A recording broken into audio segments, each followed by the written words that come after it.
Hello everyone, and welcome back from spring break. I hope that you were able to get some rest and take a little bit of time away from the computer and assignments.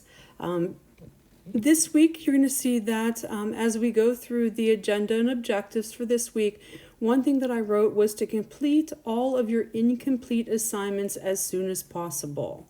So if you have a 0, or if I've Canvas messaged you, or if there is a note in the gradebook, or if I emailed home, all of those things, let's get those things made up right now this week, okay?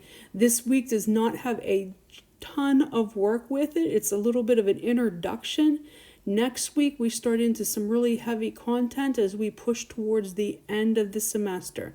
So let's take this week to kind of go back, and if you have anything that's missing, I'll take anything and everything, get those things done, okay? And if you have any questions, just Canvas message me and let me know. This week, since it's an introduction, it's not in your book. I do have a PDF right here that goes along with my Intro to Graphing Quadratics video. I will tell you that this video is very lengthy. It's about 25 minutes, but it has about 5 different example problems in it that I ask you to stop, do your problem, and then restart the video and check it with me. So it's really, instead of me breaking it down into 5 shorter videos, it has those directions in there to stop, do your own work, take a break if you need to, and then start the video again, okay? Our goal is going to be to learn the basic terminology, the vocabulary that goes with graphing quadratics and the parts of a parabola, and then being able to identify those on a graph.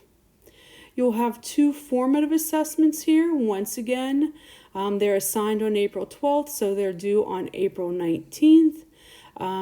They are due at 9 a.m. And remember, these are our practice multiple attempts. You know, if you're not getting them right, come to the Zoom session and ask me questions about them. But this is where you're practicing, making sure that you understand everything. Once again, those Zoom sessions this week are Tuesday, Wednesday, and Thursday at noon for your class. And then we have our summative assessment. So, you know, if you're missing something on the formative, definitely come to one of these Zooms and get it straightened out. And then take your summative assessment. Remember, this is like your test, and so there is only 1 attempt. All right, well, I hope you all have a good week, and please let me know if there is something I can do to help you.